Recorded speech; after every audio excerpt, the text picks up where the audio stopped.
മന്ത്രി കെ.ബി. ഗണേഷ് കുമാർ മുഖ്യ കഥാപാത്രമായ സയൻസ് ഫിക്ഷൻ ചിത്രം ഗഗനചാരിക്ക് തിയേറ്ററുകളിൽ ലഭിച്ചത് വലിയ വരവേൽപ്പ്.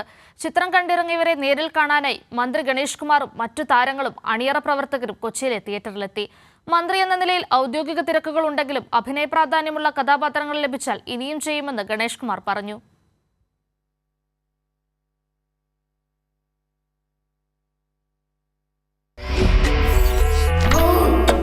മുഖ്യ കഥാപാത്രത്തെ അവതരിപ്പിച്ച കെ.ബി. ഗണേഷ് കുമാർ മന്ത്രിയായ ശേഷം റിലീസ് ചെയ്ത സിനിമയാണ് ഗഗനചാരി. ചിത്രത്തിൽ അഭിനയിച്ചതിൻ്റെ അനുഭവങ്ങൾ പങ്കുവയ്ക്കാനായി ഔദ്യോഗിക തിരക്കുകൾക്കിടയിലും മന്ത്രി കൊച്ചിയിലെത്തി.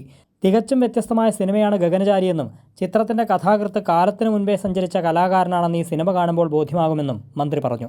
കൊറോണ വന്ന് ലോക്ക്ഡൗൺ ചെയ്തതുപോലെ മറ്റൊരു കാര്യത്താൽ ലോക്ക്ഡൗൺ ചെയ്യുന്നത് മനുഷ്യൻ്റെ ഒരവസ്ഥ തന്നെയാണ്. നമ്മൾ കഴിഞ്ഞ ഒരു 2 വർഷത്തോളം നമ്മൾ ലോക്ക്ഡൗൺ ചെയ്തിരുന്ന 1.5 വർഷത്തെ അനുഭവമാണ് ഈ കഥയിൽ വരുന്നത്. ശരിക്കും പറഞ്ഞാൽ ഈ കഥ പറഞ്ഞതിന് ശേഷമാണ് ലോക്ക്ഡൗൺ വരുന്നത് അല്ലേ.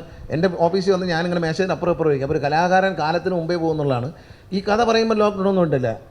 ഒരു പ്രശ്നം കൊണ്ട് ലോകത്ത് പുറത്തിറങ്ങാൻ പറ്റാത്ത അവസ്ഥ. പക്ഷേ അത് കഴിഞ്ഞാണ് കോവിഡ് വരുന്നതും പുറത്തിറങ്ങാൻ പറ്റാത്ത അവസ്ഥയുണ്ടായത്. മന്ത്രി എന്ന നിലയിൽ ഔദ്യോഗിക തിരക്കുകളുണ്ടെങ്കിലും അഭിനയ പ്രാധാന്യമുള്ള കഥാപാത്രങ്ങൾ ലഭിച്ചാൽ ഇനിയും ചെയ്യുമെന്നും ഗണേഷ് കുമാർ പറഞ്ഞു. ഡീപ്പ് ഫേക്ക് ടെക്നോളജിയിൽ ഉള്ള ഒരു പൊളിറ്റിക്കൽ സ്റ്റോറി വളരെ രസകരമായൊരു കഥ എന്നോട് പറഞ്ഞിട്ടുണ്ട്.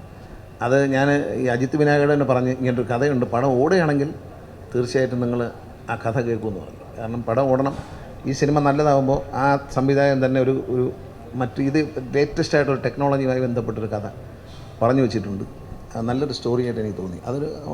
ഒരു കേരളത്തിലെ ഇന്ത്യയിലെ പൊളിറ്റിക്സും ഈ ഡീപ്പ് ഫേക്ക് ടെക്നോളജി ഉപയോഗിച്ചിട്ടുള്ള ഒരു ടെക്നിക്കൽ സിനിമയാണത്. ചിത്രത്തിലെ മറ്റു താരങ്ങളായ ഗോകുൽ സുരേഷ്, അനാർക്കലി മരക്കാർ എന്നിവരും ഷൂട്ടിംഗ് സെറ്റിൽ അനുഭവങ്ങൾ പങ്കുവച്ചു. കൊച്ചി ഫോറം മാളിലെ തിയേറ്ററിലെത്തിയ മന്ത്രി അടക്കമുള്ള താരങ്ങൾ സിനിമ കണ്ടിറങ്ങിയവരെ നേരിൽ കണ്ടു. അജിത് വിനായക ഫിലിംസിന്റെ ബാനറിൽ നിർമ്മിച്ച് അരുൺ ചന്തു സംവിധാനം ചെയ്ത ചിത്രത്തിൽ അനാർക്കലി അന്യഗ്രഹ ജീവിയായാണ് അഭിനയിച്ചിരിക്കുന്നത്. കൈരളി ന്യൂസ്, കൊച്ചി.